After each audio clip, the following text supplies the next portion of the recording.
चलिए, good morning everybody. जैसा कि हम डिस्कस कर रहे थे कि प्रिलिमिनरी इन्वेस्टिगेशन को हमने लास्ट क्लास में पढ़ लिया था और हमने डिस्कस करा था कि सिस्टम डेवलपमेंट लाइफ साइकिल की बात करेंगे तो वहाँ पे 8 तरह की स्टेजेस हैं। फिलहाल जो स्टेज हमें आज डिस्कस करनी है उसका नाम है हमारे पास दैट इज सिस्टम एनालिसिस। ये 8 तरह की स्टेजेस हैं जो हमें बारी बारी डिस्कस करनी है। जहाँ पर हम ये 8 तरह की स्टेजेस को ख़त्म कर देंगे वहीं हमारा चैप्टर समाप्त हो जाएगा। तो फिलहाल अब जो हम स्टेज स्टडी करने जा रहे हैं उसका नाम है सिस्टम एनालिसिस। और आप जानते हैं कि एनालिसिस कौन करता है, एक इंसान करता है। इंसान का नाम क्या है हमारे पास? System analyst.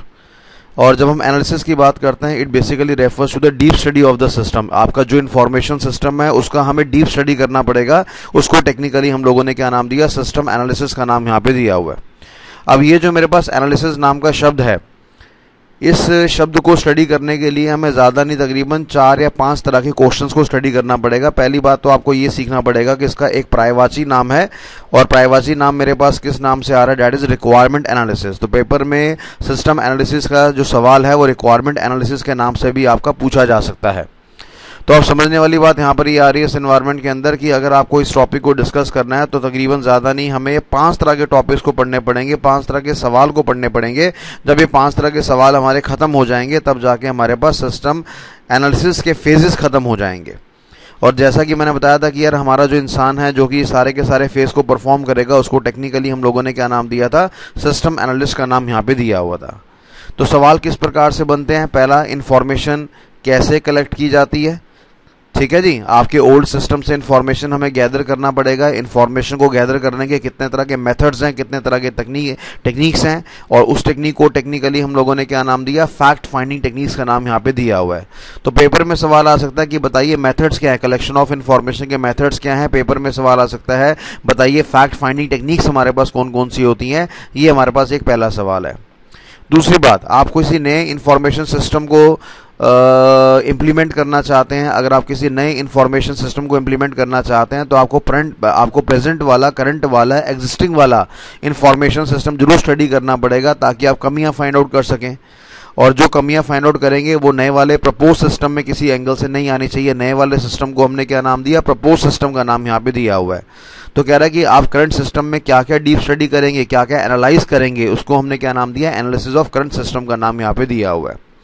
कह रहा है करंट सिस्टम को आपने डीप स्टडी कर लिया, फिर आपको न्यू सिस्टम को भी क्या करना पड़ेगा? डीप स्टडी करना पड़ेगा ताकि बढ़िया वाला नया सिस्टम आप बना सकें, उसमें किसी तरह की कमी पेशी हमारे पास नहीं होनी चाहिए। तो तीसरी चीज हमारे पास क्या आ रही है? एनालिसिस ऑफ प्रपोज सिस्टम हमें यहाँ पे डिस्कस करना पड़ेगा। फिर हमें एक रिपोर्ट बनानी पड़ेगी जो कि मैनेजमेंट के पास फॉरवर्ड होगी, और इस रिपोर्ट को हम लोगों ने क्या नाम दिया? शॉर्टकट में SRS का नाम दिया हुआ है। और SRS की फुल फॉर्म मेरे पास क्या आ रही है? System requirement and specifications. इसके बाद हमें यहाँ पे ये स्टडी करना पड़ेगा कि बताइए कितने तरह के इंटरनल कंट्रोल्स हमने लगा रखे हैं एनालिसिस के टाइम पर। भाई जाहिर सी बात है, अगर सिस्टम एनालिसिस ढंग से नहीं होगा तो आगे सिस्टम डिजाइन का भी बेड़ा गर्क हो जाएगा, सिस्टम डेवलपमेंट का भी बेड़ा गर्क हो जाएगा, सिस्टम एक्विजिशन का भी बेड़ा गर्क हो जाएगा, यानी काम खराब हो जाएगा, सत्यानाश हो जाएगा।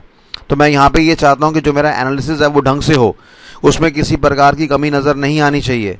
तो अगर हम चाहते हैं कि हमारी सिस्टम एनालिसिस ढंग से हो तो उसके लिए हमें क्या करना पड़ेगा? हमें अपनी ऑर्गेनाइजेशन में इंटरनल कंट्रोल सिस्टम को लगाना पड़ेगा। जैसा कि आप लोगों ने ऑडिट के अंदर पढ़ा हुआ है कि कंपनी के इंटरनल कंट्रोल सिस्टम अच्छे होने चाहिए, है ना। अगर इंटरनल कंट्रोल सिस्टम अच्छे होंगे तो ऑडिट का काम कम होगा, अगर इंटरनल कंट्रोल सिस्टम गंदे होंगे तो ऑडिट का काम ज्यादा होगा। ऐसी बातें आप लोगों ने IPCC की ऑडिट में पढ़ रखी हैं।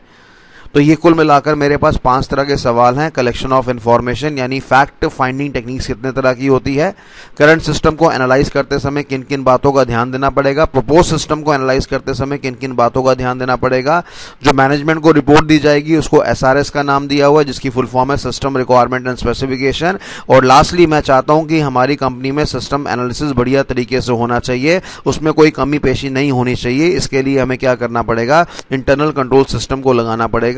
तो क्या क्या इंटरनल कंट्रोल सिस्टम के एस्पेक्ट्स को हमें इंप्लीमेंट करना पड़ेगा रिक्वायरमेंट एनालिसिस की फेज में या सिस्टम एनालिसिस के फेज में।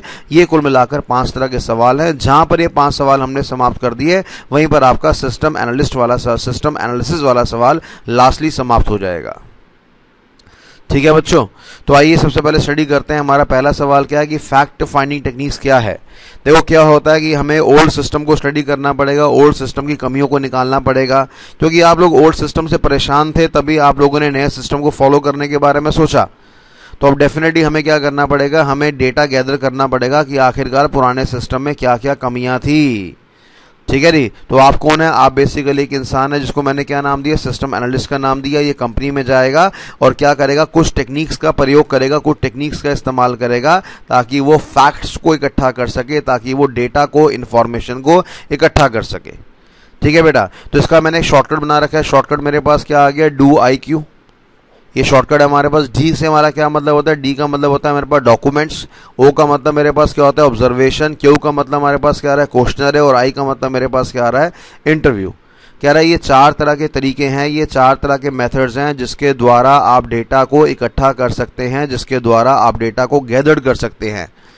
और हमने क्या नाम दिया उसका शॉर्टकट नाम दिया डू आई क्यू। पेपर में 4 नंबर का 5 नंबर का सवाल आ सकता है कि फैक्ट फाइंडिंग टेक्निक्स के बारे में जानकारी दीजिए, इन्फॉर्मेशन दीजिए। और यहाँ पे क्या है हमारे पास सवाल, डू आई क्यू, डॉक्यूमेंट्स हो गया, ऑब्जर्वेशन हो गया, इंटरव्यू हो गया, क्वेश्चनरेज हो गया। ये 4 तरह के हमारे पास चीजें हैं।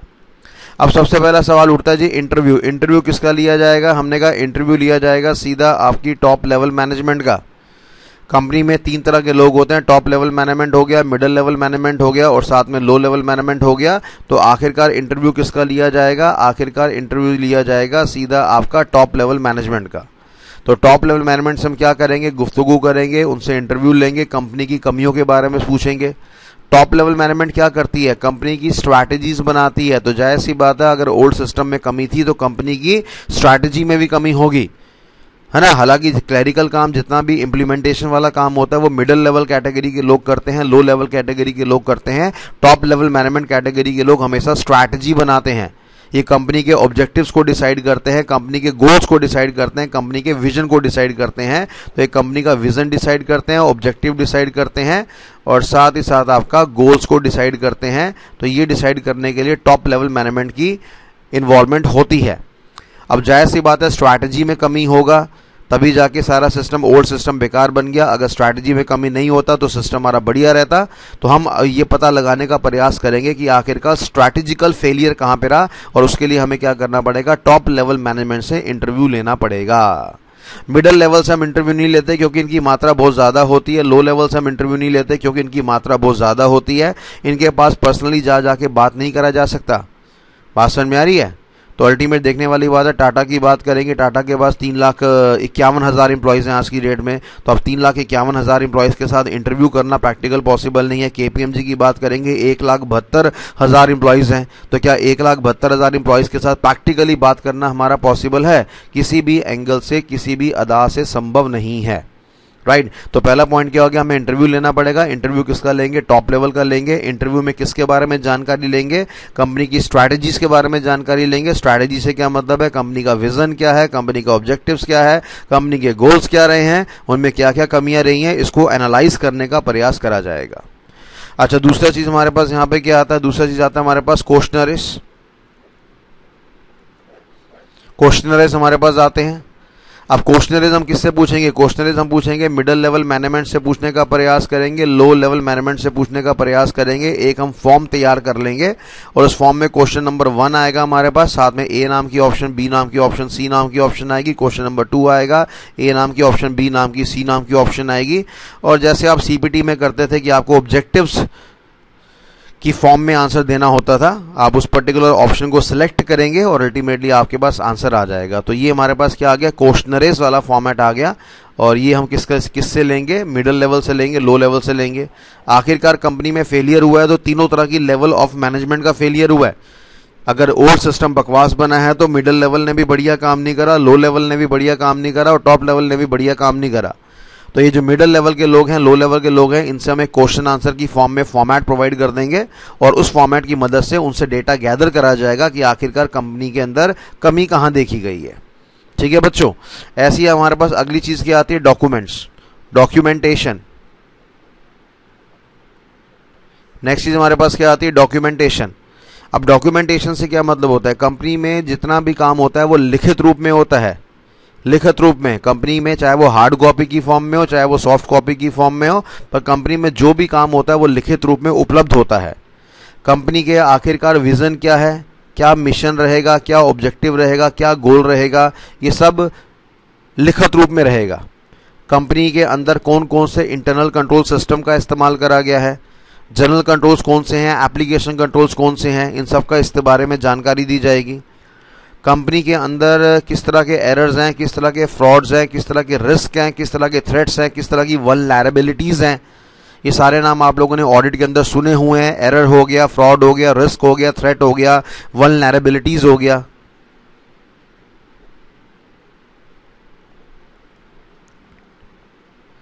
जिसको टेक्निकली हम लोगों ने क्या नाम दिया, यहाँ पे वीकनेस का नाम दिया हुआ है ना। एरर हो गया, फ्रॉड हो गया, रिस्क हो गया, थ्रेट हो गया, वल्नरेबिलिटीज हो गया। एरर बंदा जानबूझ के नहीं करता, गलती से हो जाता है। थ्रेट्स जो होते हैं वो फ्रॉड जो होते हैं वो जानबूझ के होते आते हैं हमारे पास, है ना।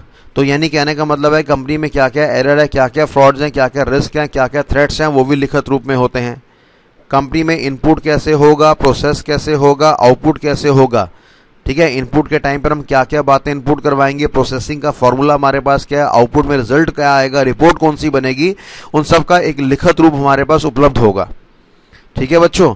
साथ ही साथ देखने वाली बात है कंपनी के अंदर जो एम्प्लॉयज़ हैं उनकी रोल्स क्या है हमारे पास, रिस्पॉन्सिबिलिटीज़ हमारे पास क्या है, उसके बारे में भी लिखित रूप में हमारे पास जानकारी उपलब्ध होगी।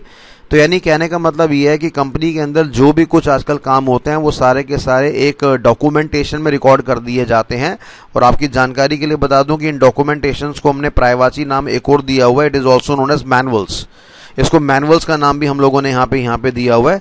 तो कुल मिलाकर समझने वाली बात यह है कि डॉक्यूमेंटेशंस की बात करेंगे तो डॉक्यूमेंटेशंस हमारे पास एक ऐसी चीज़ मानी गई है जिसमें कंपनी की सारी इन्फॉर्मेशन रिकॉर्ड होगी। ये हार्ड कॉपी का मतलब क्या है, किसी प्रिंट आउट की फॉर्म में भी हो सकते हैं। सॉफ्ट कॉपी का मतलब क्या है, किसी कंप्यूटर की मेमोरी में या क्लाउड कंप्यूटिंग की मेमोरी में भी सेव हो सकता है। आजकल तो हार्ड कॉपी का ज़माना खत्म हो गया, डिजिटल इंडिया आ गया है, पेपरलेस एनवायरनमेंट आ गया है। तो सारी की सारी जितने डॉक्यूमेंटेशन होते हैं वो आजकल सॉफ्ट कॉपी की फॉर्म में होते हैं। पहले ज़माने में बच्चों को किताबें मिला करती थी, आजकल भी किताबें मिलती हैं, पर आजकल वो कंप्यूटर की फॉर्म में मिलती हैं, जिसको टेक्निकली हम लोगों ने सॉफ्ट कॉपी का नाम यहाँ पे दिया हुआ है। तो कुल मिलाकर समझने वाली बात यहाँ पर ये आ रही है कि यार ये डॉक्यूमेंटेशन के बारे में पूरी इन्फॉर्मेशन है, जानकारी है, जिसको हम लोगों ने यहाँ पे स्टडी करा कि यार डॉक्यूमेंटेशन क्या चीज़ होती है। अब अगर आप जानना चाहते हैं कंपनी में काम करने का तरीका क्या है, कंपनी के एम्प्लॉयज़ की रोल्स एंड रिस्पॉन्सिबिलिटीज़ क्या है, कंपनी के एम्प्लॉयज़ के फंक्शनिंग क्या है, कंपनी ने कौन कौन से इंटरनल कंट्रोल सिस्टम को लगा रखा है, कंपनी में इनपुट करने का क्या तरीका है, कंपनी में प्रोसेस करने का क्या तरीका है, कंपनी में आउटपुट करने का क्या तरीका है, अगर ये सब हमें जानना है तो हमारा जो सिस्टम एनालिस्ट नाम का आदमी है वो कंपनी में जाता है और कंपनी के डॉक्यूमेंटेशन को एक्सेस करने का प्रयास करता है और उसको स्टडी करता है और वहाँ पे क्या निकालना चाहता है, वहाँ पे गैप्स निकालना चाहता है कि यार कंपनी के डॉक्यूमेंटेशन तो बिल्कुल सही कह रहे हैं, पता नहीं एम्प्लॉयज़ ने ढंग से काम करा है कि नहीं करा, या हो सकता है कि कंपनी के डॉक्यूमेंटेशंस के अंदर ही अधूरापन हो, ढंग से डॉक्यूमेंटेशन नहीं लिखे गए थे, या जो रोल्स एंड रिस्पॉन्सिबिलिटीज़ एग्जैक्टली होनी चाहिए, जो अथॉरिटीज़ डेलीगेशन होना चाहिए वो एग्जैक्टली नहीं हो पाया है। तो वो सारी कमी हम डॉक्यूमेंटेशन से पता लगा सकते हैं, ठीक है बच्चों। साथ साथ देखने वाली बात हमारे पास लास्ट बात क्या आती है, हमारे पास ऑब्जर्वेशन। ऑब्जर्वेशन से क्या मतलब है, हमारे सिस्टम एनालिस्ट को क्या करना पड़ेगा, ऑब्जर्व करना पड़ेगा। अब हमारा ऑडिट का टीचर कहता है कि भैया ऑब्जर्वेशन का सबसे बड़ा इंस्पेक्शन जो होता है वो सबसे बढ़िया तरीका होता है हमारे पास ऑब्जर्व करने का, ठीक है। आप किसी कंपनी में जाइए, वहाँ पे इंस्पेक्ट करिए और इंस्पेक्शन के द्वारा आप ऑब्जर्व कर सकते हैं कंपनी के एम्प्लॉयज़ ढंग से काम कर रहे हैं कि नहीं कर रहे।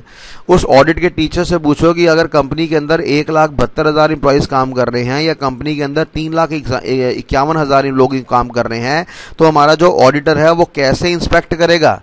क्या वो हर एक कंप्यूटर सिस्टम के पास जा के इंस्पेक्ट करेगा? बेशर्मी की हद होगी यार। कैसे इंस्पेक्शन कर लोगे यार, कैसे सरप्राइज विजिट कर लोगे? कंपनी में इतने सारे एम्प्लॉयज़ काम करते हैं, कितने दिन तो तुम्हें उनके पास पहुंचने में लग जाएंगे, आप कैसे जजमेंट करोगे?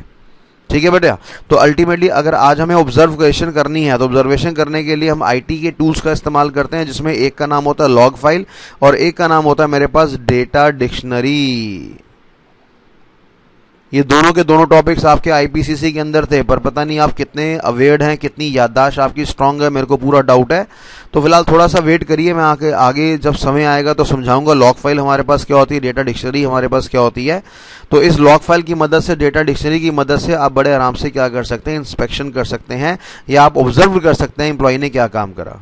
आपकी जानकारी के लिए थोड़ा सा बता देता हूं कि लॉग फाइल हमारे पास क्या होती है। लॉग फाइल हमारे पास आपकी एक ऐसी फाइल होती है जिसको ऑडिट के अंदर ट्रांजैक्शन लॉग फाइल कहा जाता है। ठीक है, कंप्यूटर की भाषा में लॉग फाइल कहते हैं, ऑडिट की भाषा में ट्रांजैक्शन लॉग फाइल वो कहते हैं। ये एक ऐसी फाइल होती है जो कि ऑपरेटिंग सिस्टम के द्वारा मेंटेन करी जाती है। अक्सर आप बच्चों ने कंप्यूटर में ऑपरेटिंग सिस्टम का नाम तो सुना होगा।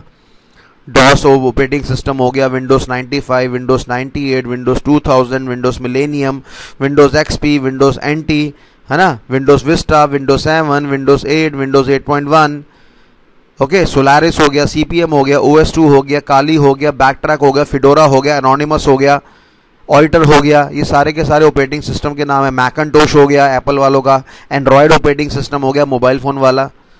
तो आप लोगों ने बड़े सारे ऑपरेटिंग सिस्टम के नाम जीवन में सुने होंगे और आप जानते हैं कि ऑपरेटिंग सिस्टम हमारे कंप्यूटर का क्या माना गया है, कंपलसरी सॉफ्टवेयर माना गया है। हमारे कंप्यूटर सिस्टम में, हमारे लैपटॉप में सबसे पहले जो सॉफ्टवेयर आता है उसका नाम ऑपरेटिंग सिस्टम होता है। तो होता हमारे पास क्या है बेटा कि ऑपरेटिंग सिस्टम अपने अंदर एक फाइल मेंटेन करता है जिसको टेक्निकली हम क्या करते हैं, लॉग फाइल मेंटेन करते हैं। ये लॉग फाइल क्या करता है, आपका इन टाइम रिकॉर्ड कर लेता है कि जैसे ही आपने कंप्यूटर सिस्टम को ऑन करा ये आपका इन टाइम रिकॉर्ड करेगा और साथ ही साथ बच्चों ये आपका आउट टाइम भी रिकॉर्ड करता है। कितने बजे आपने कंप्यूटर सिस्टम में एंट्री मारी, कितने बजे आप कंप्यूटर सिस्टम से बाहर गए, ये सारी की सारी जानकारी कौन रिकॉर्ड करता है, आपका लॉग फाइल रिकॉर्ड करता है। और इस इन टाइम के दौरान, आउट टाइम के दौरान आपने क्या क्या कर्म करे वो भी सारी रिकॉर्डिंग किसके अंदर होती है, लॉग फाइल के अंदर होती है। किस फाइल को आपने ओपन करा, किस फाइल के अंदर डेटा को डिलीट करा, किसके अंदर रीड करा, राइट करा, ऐड करा, मॉडिफाई करा, क्या करा, इंटरनेट में कितनी देर काम करा, किस वेबसाइट में कितनी देर काम करा, ठीक है जी, वेबसाइट के किस पेज को आपने कितनी देर काम करा, उसको कितनी देर रीडिंग करी, क्या हाँ किस पेज में आपने कितना ज़्यादा समय बिताया, ये सारी जानकारी, सारी इन्फॉर्मेशन आपकी रिकॉर्ड हो जाती है किसके अंदर, लॉग फाइल के अंदर। तो अल्टीमेट समझने वाली बात है कि लॉग फाइल एक ऐसी फाइल है जो कि ऑपरेटिंग सिस्टम के द्वारा मेंटेन करी जाती है। और मैं सही कह रहा हूं कि अगर आपको लॉग फाइल पढ़ने का तरीका आ जाए ना तो आप कंपनी की चोरियों को मिनट से पहले पकड़ लेंगे। पर अफसोस हमारा सीए वाला बच्चा ये सब जानता ही नहीं है, क्योंकि उसकी ऑडिट एंड एश्योरेंस की जो जानकारी है वो बड़ी नॉन प्रैक्टिकल होती है, बड़ी अधूरी होती है और पेपर क्लियर करने के अलावा वो कुछ सोचता नहीं है, ना उसका टीचर सोचता है। नतीजा क्या, प्रैक्टिकली बिल्कुल नाकामयाब हो जाते हैं। तो फिलहाल देखने वाली बात यह है कि अगर मैं ऑब्जर्व्ड करना चाहता हूं कि कंपनी के एम्प्लॉयज ढंग से काम कर रहे हैं कि नहीं कर रहे हैं, तो जाहिर सी बात है मैं लॉग फाइल को एक्सेस करूंगा कंप्यूटर सिस्टम की, वहां जाके चेक करूंगा और वहीं पे सारी चोरी पकड़ में आ जाएगी, है ना। जब सत्यम के ऑडिटर ने ऑडिट करा तो उस बेचारे को ऑडिट करना आया नहीं, और जब सीएजी ने छापा मारा तो उसने सारे के सारे फ्रॉड मिनट से पहले निकाल लिए। अब ये प्रैक्टिकली कैसे पॉसिबल हुआ, उनका ऑब्जर्वेशन बड़ा स्ट्रांग था और जो ऑब्जर्वेशन उन लोगों ने करा था वो किसके द्वारा करा था, लॉग फाइल के द्वारा करा था। Right everybody. तो ये हमने एक छोटी सी इन्फॉर्मेशन दे दी किसके बारे में, लॉग फाइल के बारे में। तो लॉग फाइल कौन मेंटेन करता है, मैंने कहा log file is basically maintained by the operating system, और इसको टेक्निकली हम लोगों ने ट्रांजैक्शन लॉग फाइल का नाम भी दिया हुआ है। अच्छा, जहां तक मैं बात करता हूं किसके बारे में, डेटा डिक्शनरी के बारे में। डेटा डिक्शनरी की बात करूंगा, ये क्या है, मैंने कहा ये एक ऐसा कॉन्सेप्ट है जो कि डीबीएमएस के द्वारा मेंटेन करा जाता है। और डीबीएमएस का मतलब है आपको पता ही है, डेटा बेस मैनेजमेंट सिस्टम। ये भी एक सॉफ्टवेयर होता है जो कि डेटा को मेमोरी में ऑर्गेनाइज्ड वे में सेव करता है और डेटा डिक्शनरी उसका पार्ट माना गया। थोड़ा सा सब्र करिए, आने वाले समय में टॉपिक आएगा तब मैं इसके बारे में आपको ज्ञान दूंगा, जानकारी दूंगा। ठीक है बच्चों। तो फाइनली हम लोगों ने यहाँ पे क्या पढ़ा, हम लोगों ने यहाँ पे ये डिस्कस करा कि यार हमारे पास एक सवाल है जिसका नाम है फैक्ट फाइंडिंग टेक्निक्स। और फैक्ट फाइंडिंग टेक्निक्स की बात करेंगे तो उसको हमने कितने भागों में क्लासीफाइड करा, 5 भागों में क्लासीफाइड करा। 5 भाग क्या नाम थे, मेरे पास शॉर्टकट था डू आई क्यू। डी का मतलब मेरे पास क्या होता है, डॉक्यूमेंटेशन। ओ का मतलब क्या होता है, ऑब्जर्वेशन। आई का मतलब मेरे पास क्या होता है, इंटरव्यू। और क्यू का मतलब मेरे पास क्या होता है, क्वेश्चनरी। ऑब्जर्वेशन मैं किसके द्वारा करूंगा, लॉग फाइल के द्वारा करूंगा और डेटा डिक्शनरी के द्वारा करूंगा। इसके द्वारा मैं ऑब्जर्वेशन कर सकता हूं। इंटरव्यू किससे लिया जाएगा, इंटरव्यू लिया जाएगा टॉप लेवल मैनेजमेंट का, ठीक है। क्वेश्चनरी किससे भरवाए जाएंगे, क्वेश्चनरी भरवाए जाएंगे मिडिल लेवल मैनेजमेंट से और आपकी लो लेवल मैनेजमेंट से। और डॉक्यूमेंटेशन की बात करेंगे, डॉक्यूमेंटेशन कितने प्रकार के होते हैं, 2 तरह के, एक का नाम सॉफ्ट कॉपी, एक का नाम हार्ड कॉपी। आजकल जिंदगी में डिजिटल इंडिया की बात हो रही है और पेपरलेस एनवायरनमेंट की बात हो रही है, तो हम किसका इस्तेमाल करते हैं, ज्यादातर सॉफ्ट कॉपी का प्रयोग करते हैं, सॉफ्ट कॉपी का इस्तेमाल करते हैं। ठीक है बच्चों, तो ये हमारे पास सारी इन्फॉर्मेशन होगी, ये हमारे पास सारा जानकारी हो गया। और जैसा कि मैंने बताया था कि सिस्टम एनालिसिस की बात कर रहे हैं, तो सिस्टम एनालिसिस को हमने रिक्वायरमेंट एनालिसिस का नाम भी दिया हुआ है। और इस टॉपिक को अगर आपने पढ़ना है तो यहाँ पे कितने सवाल खत्म करने पड़ेंगे, 5 सवाल हमें खत्म करने पड़ेंगे। 5 सवाल जब मैं खत्म करूंगा तब जाके मेरा सिस्टम एनालिसिस नाम का टॉपिक यहाँ पे समाप्त हो जाएगा। फिलहाल पहला सवाल मेरा यहाँ पे समाप्त हो गया, जिसका नाम क्या था, फैक्ट फाइंडिंग टेक्निक्स। तो इस सवाल को हमने यहाँ पे शांत कर दिया, समाप्त कर दिया। तो इसी के साथ ये पार्ट मेरा यहाँ पे फाइनली समाप्त हो चुका है। ठीक है बच्चों, चलिए अच्छी बात है, बढ़िया बात है, ये पहला सवाल हमारे पास समाप्त हो गया है। और नेक्स्ट क्वेश्चन जो हम डिस्कस करेंगे उसका नाम है एनालिसिस ऑफ करंट सिस्टम, यानी हमें करंट सिस्टम को एनालाइज करना है। जो हमारा ओल्ड सिस्टम चल रहा है, जो हमारा प्रेजेंट सिस्टम चल रहा है, उसकी हमें डीप स्टडी करनी है। और ये भी बड़ा बड़ा खतरनाक सा क्वेश्चन है हमारे पास, क्योंकि इसी के अंदर हमारे पास तकरीबन ज़्यादा नहीं, आपके 7 तरह के सवाल आ रहे हैं, जिसमें एक का नाम आ रहा है रिव्यू हिस्टोरिकल एस्पेक्ट्स। ठीक है, हमें डेटा फाइल्स को मेंटेन करना पड़ेगा, हमें रिव्यू करना पड़ेगा फाइल्स को, हमें मेथड्स को, प्रोसीजर को, डेटा कम्युनिकेशन को रिव्यू करना पड़ेगा। इनपुट करते समय क्या क्या चाहिए वो ध्यान देना पड़ेगा, आउटपुट करते समय क्या क्या देना है वो ध्यान देना पड़ेगा। इंटरनल कंट्रोल्स की बात करेंगे। इंटरनल कंट्रोल्स कौन कौन से होने चाहिए कंपनी के अंदर, और को जो लगा रखे हैं वो सही लगा रखे हैं कि गलत लगा रखे हैं, उसकी जानकारी होगी। ठीक है, हमें प्रेजेंट सिस्टम का पूरा ओवरऑल एनालिसिस करना है, यानी इस एनालिसिस ऑफ करंट सिस्टम के अंदर हमारे पास कुल मिलाकर 7 तरह के सवाल है। तो कहने की वाली बात है कि सिस्टम एनालिसिस की बात करेंगे, उसको हम लोगों ने 5 भागों में तोड़ दिया था, जिसमें क्वेश्चन नंबर 1 को हमने डू IQ की फॉर्म में स्टडी करा था। क्वेश्चन नंबर 2 को हम लोग स्टडी करेंगे, पर उसी के अंदर कितने टॉपिक्स आ रहे हैं, मेरे पास 7 टॉपिक्स आ रहे हैं। तो आप समझ पा रहे हैं मेरे ख्याल से कि टॉपिक के अंदर यहाँ पे टॉपिक्स आ गए हैं और लेवल ऑफ कॉम्प्लिकेसी हमारे पास बढ़ता जा रहा है। तो सिस्टम एनालिसिस की बात करेंगे, उसका जो सेकंड क्वेश्चन है जिसका नाम एनालिसिस ऑफ करंट सिस्टम है, उसको फर्दर हमने कितने भागों में तोड़ा, सीधा आपके 7 भागों में ब्रेक कर दिया, 7 भागों में तोड़ दिया है। और ये 7 भाग हमारे पास कौन से होते हैं, 7 पार्ट्स हमारे पास कौन से होते हैं, इसको पढ़ेंगे फिलहाल नेक्स्ट लेक्चर में। तो फिलहाल आज के लिए इतना ही। Thank you so much. अगर आपने सब्सक्राइब नहीं करा तो आप सब्सक्राइब करिए, ताकि आपको राइट टाइम पे राइट इन्फॉर्मेशन मिल सके। चलिए, धन्यवाद आज के लिए।